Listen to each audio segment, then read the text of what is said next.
Foi publicado hoje no Diário Oficial da União um decreto que lista os setores do novo PAC que estão sujeitos à exigência de compra de produto e serviço nacional. A Janaína Camelo vai contar tudo pra gente direto lá do Palácio do Planalto. Janaína.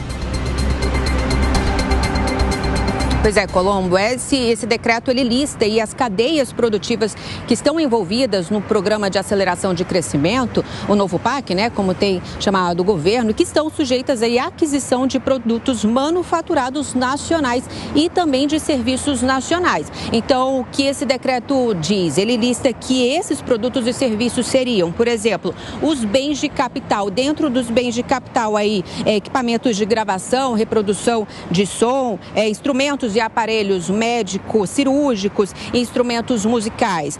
Os bens intermediários também. E aí dentro desses bens intermediários, produtos minerais e obras de materiais distintos como pedras, cerâmica e vidro, por exemplo. E os serviços seriam de construção, de tecnologia da informação, por exemplo. E aí essas regras têm exceção, como por exemplo no caso de não haver oferta do produto, né, ou do serviço nacional, ou então o prazo de entrega e ser incompatível com o cronograma do planejamento do projeto. Lembrando, Colombo, que ontem o governo federal lançou, né, uma nova política aí industrial, prevendo o estímulo da produção aqui nacional, né, e prevê entre esses estímulos aí o uso do poder de compra do serviço público para alavancar áreas estratégicas. E aí nesse decreto ele prevê o seguinte, que os estados, o Distrito Federal e os municípios estarão responsáveis aí pela fiscalização do cumprimento dessas exigências sobre esses serviços nacionais.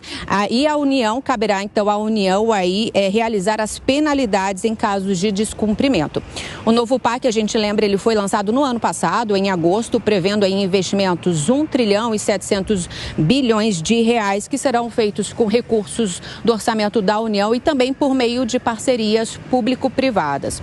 É com você, Colombo. Valeu, Janaína. A gente vai ouvir o Mota a respeito disso, porque há essa intenção também do governo na indústria. Ontem, no lançamento daquele plano de industrialização do país, há ali uma determinação para que o empresário tenha, ou o grupo empresarial tenha acesso ao financiamento, à necessidade de comprar determinada quantidade de produtos da indústria nacional, ou seja, nacionalizar a produção, a sua forma no PAC, a sua forma nesse plano da indústria. Funciona, Mota?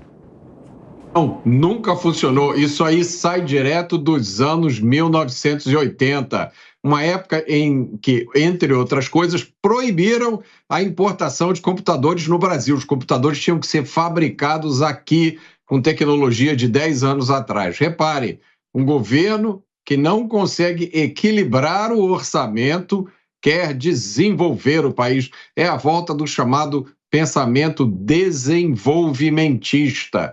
É a ideia de que o Estado, o governo tem que estar no centro de tudo. Tudo precisa de um financiamento, um subsídio, um decreto, uma regulamentação, mas, na verdade, a economia funciona exatamente do jeito contrário, como o presidente da Argentina já explicou no Fórum Econômico Mundial. O único instrumento que a humanidade tem para aliviar a pobreza é o capitalismo de livre mercado.